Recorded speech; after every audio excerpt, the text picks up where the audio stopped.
the weekend, as you know, and when the weekend comes, so does Michael Snyder, and we don't mean that in any salacious way.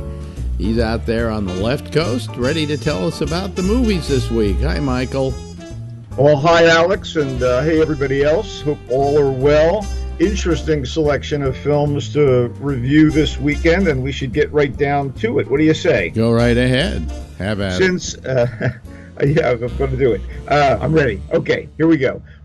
Since the 1991 Disney animated classic Beauty and the Beast kind of re-energized,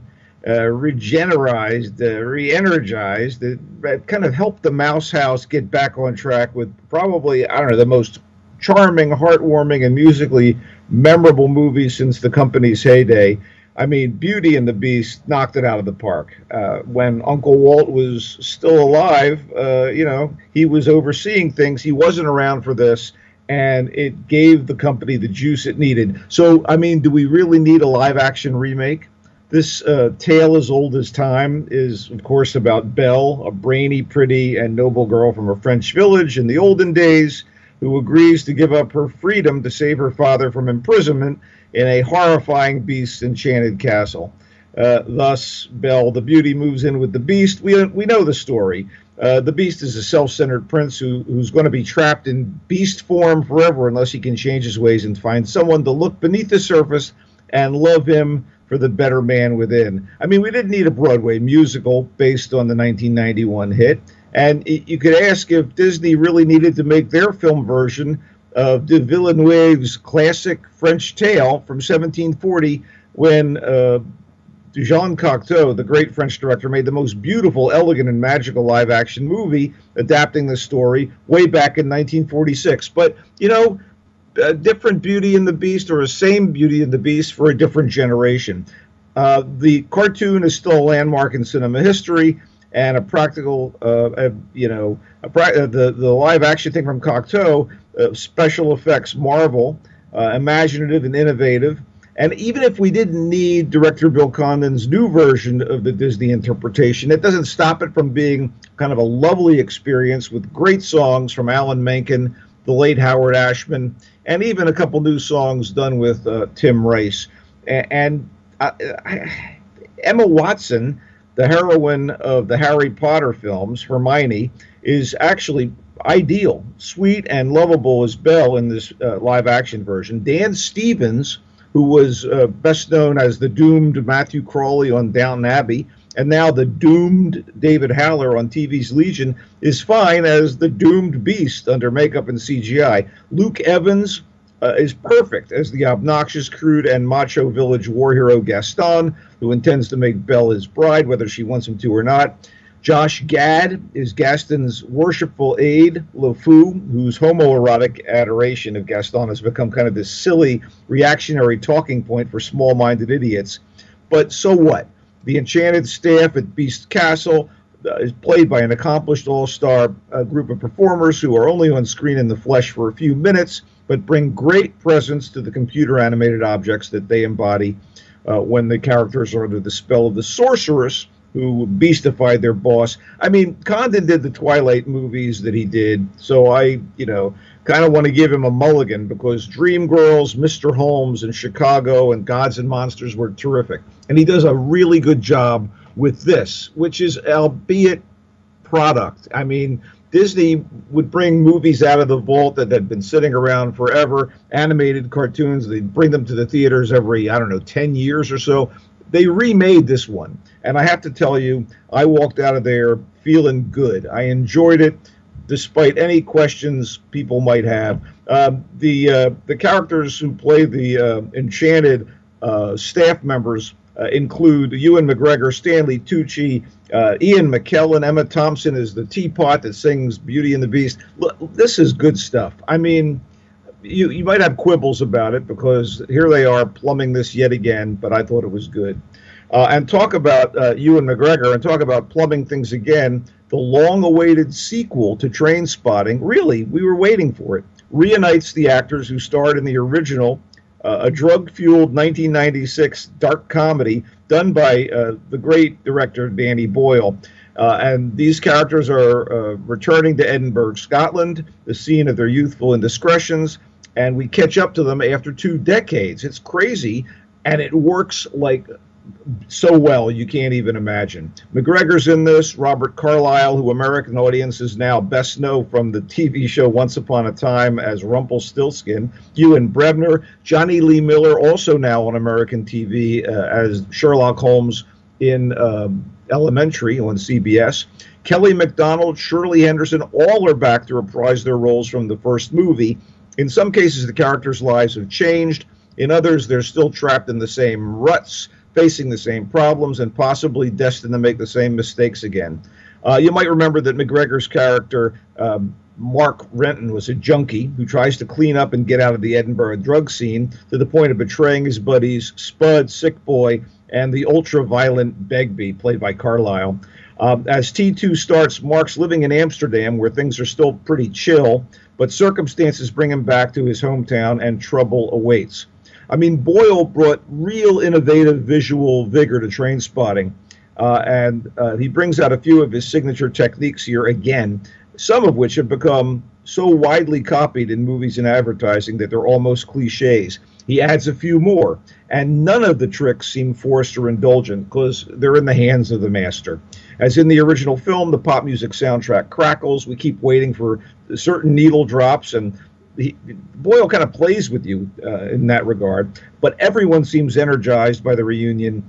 And since Boyle was able to use footage from the first movie to salt in backstory and relationship markers, and even shot some stuff to show childhood antics, you don't need to have seen Trainspotting to enjoy and appreciate T2. Although it certainly enhances the experience. I mean, this was terrific. I loved it. It's a good standalone. It's a great sequel. High marks for Trainspotting T2.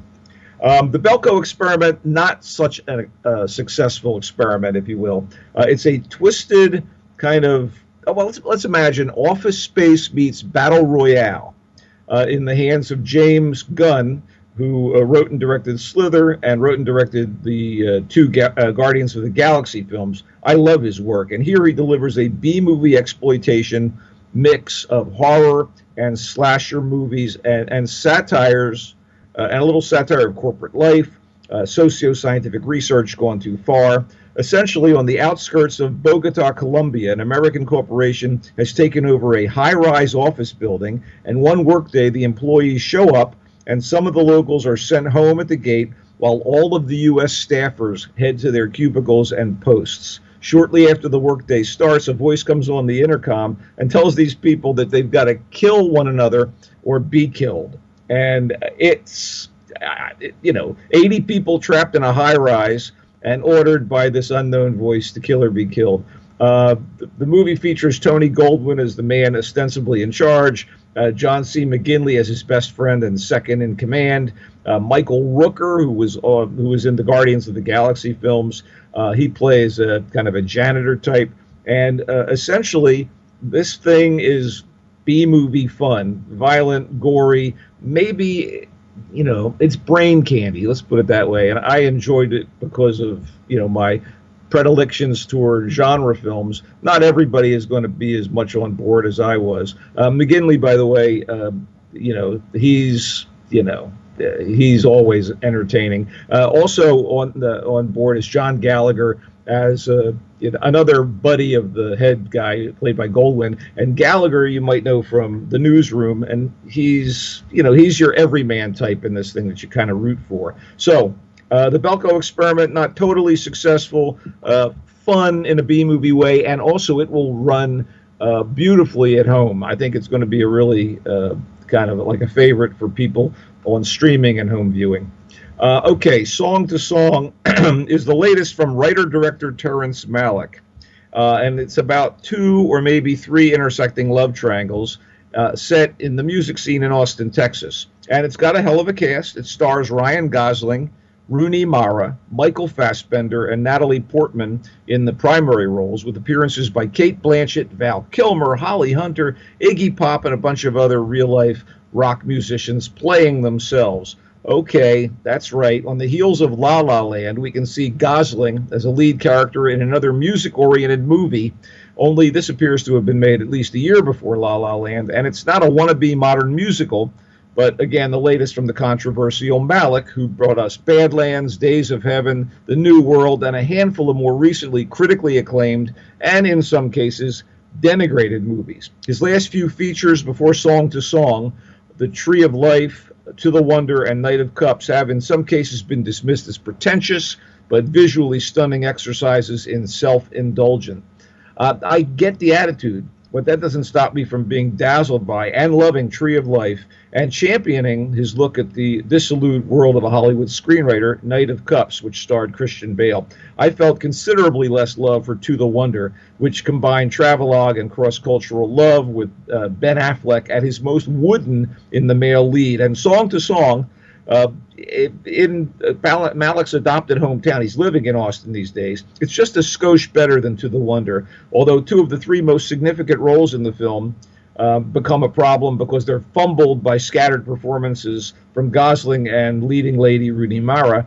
They play BV and Faye, who are two songwriters who are caught up in a love triangle or quadrangle with a big-time producer named Cook, who is played with relish and gusto and assuredness by Fassbender. Fassbender in this movie is the guy who compels you when you see him on screen. But this is such a cluttered movie, and Portman seems a little miscast as a blonde Texas waitress who marries Cook in one strand of plot, and Holly Hunter is her mom. And meanwhile, Cate Blanchett, who is Mara's co-star in Carol and so awesome on screen all the time, is wasted with one of those blink and you'll miss her performances as an upscale insider who has a fling with BV. Again, there are a number of real-life rock stars who play themselves to give a sense of veracity to the movie, but they are generally teeny-tiny cameos, with only Patti Smith's appearance having any real resonance on screen. It is kind of cool to see how much Malick focuses on Iggy Pop's leathery bare chest in high def for a few seconds, but other than that. And incidentally, Bale, Benicio del Toro, and Haley Bennett were all apparently cut from the final version of this, and I didn't miss them. Maybe it was all too many beautiful, fashionable people at play in elegant and stately manner with copious voiceovers for me to really feel moved by the film. Let's wrap up with France, a surprisingly conventional but lovingly rendered movie from the fine French writer-director Francois Ozon, who's made movies like Under the Sand and Swimming Pool and Young and Beautiful. I love the guy's work, and this is one of his most kind of topical pieces in a way, helped along by a very poignant, relevant subject and two crackling lead actors, Paul Abir and Pierre Niney.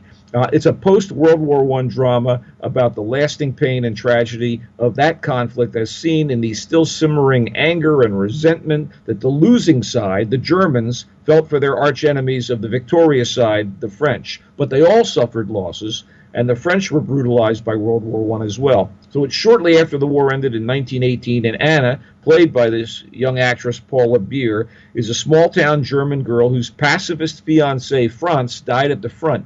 So she now lives with his parents. And one day she sees a Frenchman named Adrian, played by Nini, putting flowers on Franz's grave. So she confronts Adrian, and he says he was friends with Franz before the war, and he eventually joins Anna and Franz's parents for dinner, where he's asked to recount stories of his friendship with Franz. And he agrees, and the drama ensues from there. I'm a major admirer of Ozon, like I said, and he plays with color and black and white stock to depict shifts between memory, dream, and harsh reality, but it's all quite organic and never seems gratuitous.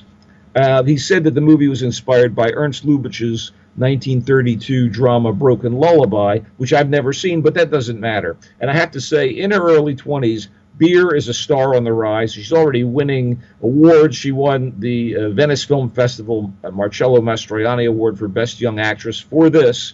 And Pierre Nini, who got tons of accolades, including the 2015 César Award for Best Actor because he was so good as the title character in the biopic Yves Saint Laurent. He's also letter perfect. This movie itself has picked up 11 César noms. I mean, this is deservedly being given all sorts of positive press, and it's a beautiful film, a tender film, and yeah, it's in subtitles in German and in French, but I still thought France is worth seeing, even if you just catch up to it down the road. That's it for movies. What do you got, buddy? Nothing much. Today, Netflix debuted Iron Fist from Marvel, and I watched one episode. It's interesting. We'll see what happens. Getting mixed reviews, but I'll kind of belay judgment till I watch. Yeah, belay that. Okay. Anyway, that's about it. There's no more. And Michael, tell them where they can find you. I am on Twitter at Culture Blasters. Follow me there, and also on Facebook at Michael Snyder's Culture Blast page, where you can hear Alex and me and read stuff. And we'll be back hopefully next week. Yeah, same time, same station, all of that. Hey, have a good week, Michael, and to all of you, stay tuned. There's more GABNet coming right up.